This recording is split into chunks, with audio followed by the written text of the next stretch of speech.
It's Rhema Breakfast. You're with Andrew and Kat, and look at all these smiling faces crowding into our virtual lounge room this morning. Yeah, help yourself to the plate of Tim Tams right there. Sit back, relax, have a sip of your cup of tea or coffee, and join us for a great chat this morning, looking at Philippians chapter 4. And we welcome to the studio Pastor Chris Dawson from the River Church, Pukekohe. Thanks for joining us. Thank you for having me. I love this topic this morning because I'm a news junkie.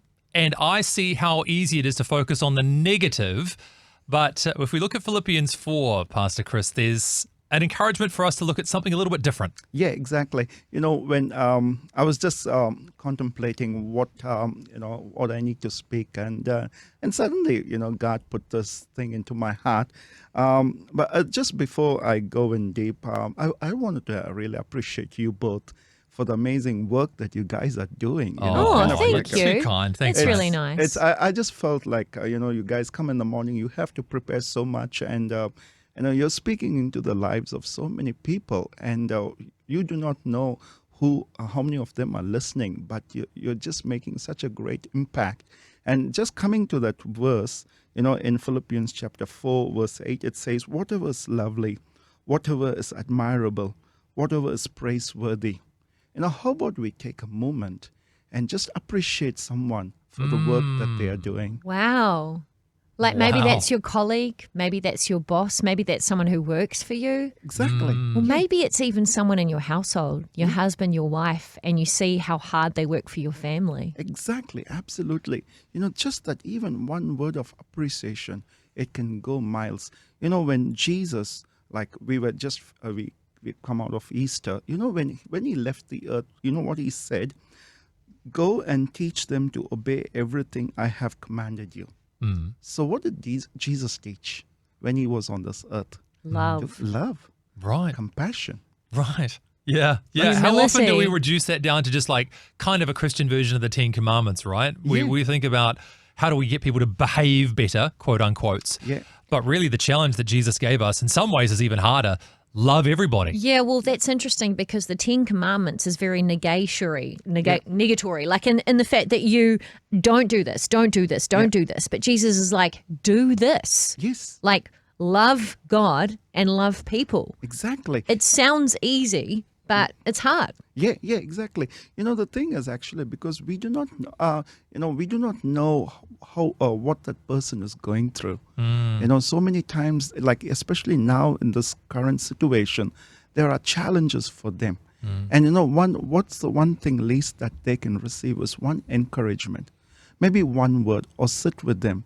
Or even just, hey, can I pray for you? Or I really appreciate what you do. And sometimes we are so much caught up in our busyness that we don't take the time to appreciate others. Man, Pastor Chris, I'm really feeling God in this discussion this morning. I just got to say, I've spoken to a few people lately as well who I can tell things have been a bit challenging. And you've used that word appreciation. Yeah. And I know we're talking about directing it outwards at other people right now. Yeah. But I've also learned appreciation is really good for us as well. Yeah. Being people who can learn to appreciate others and thank other people. Yeah. It really is good for us and good for the person who we're appreciating. Exactly. And that's what Jesus also said. Do unto others what you want them to do unto you. So I always think, if I want something for me, I need to be the first to do something for others. Wow. Yeah, it's amazing how just saying thank you a lot makes such a difference. So I remember when we had a Japanese student living in our home, and that was like her catchword. She said thank you a lot, and it started to rub off on my kids. Yeah. And all of a sudden the atmosphere in the house changed because my kids were more appreciative of what we were doing. And it's amazing how that can really catch on and the positivity from it. And I think, studies show what Scripture has told us all along. Yes. The fact that if you start a gratitude journal, for example, and you start dwelling on the good things in your life, how your mental well-being can increase. Exactly. Yeah, that's true. It's kind of like, it's what God expects us, kind of like, we, even taking the time, what did Jesus do when he looked at, everybody? He had compassion. That is such a strong phrase. We sometimes we look at people, we'll feel sorry. We feel pity for them. But you know what Jesus did? When he looked at them, he had compassion on them. what can I do for them? So what can I say to them? That's how Jesus is asking us, look through the eyes of compassion. I think there's a bit of a spiritual reality check in this too. We can sometimes miss, because Jesus was able to do that because his heart was full. He knew about God's love for him. Yeah. And sometimes the thing that can get in the way of our compassion for other people can be the things that we've been through, the pain that we are carrying. Yeah. And we're waiting for somebody maybe to be compassionate to us. What about me? Nobody cares about me. Nobody knows what I've been through. And in some ways, there can be some truth to that. Yeah. Yeah. Yet when Jesus is really close to us, when we're filled with his love, we do have that overflow to do what I guess in our own strength could be impossible. Yeah. And I think it's an opportunity to actually invite God in to do a healing work within yourself. Yeah. Like, Lord, would you heal me and help me in the situation so that I can be what you have called me to be? Yep, exactly. One of the things actually I always, I hear this person say, like there was like a Christian and an unbeliever living in the same, they were flatting together.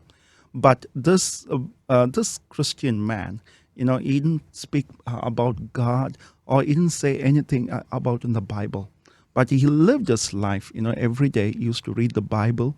He used to pray. And he used to just be kind to him, speaking kind words to him. That unbeliever said, if you are so good, how much good your God will be. Amazing. I hope you enjoyed that as much as we did. Yeah, don't forget to like and subscribe and turn your notifications on so you don't miss the next video. We'll see you in the next one.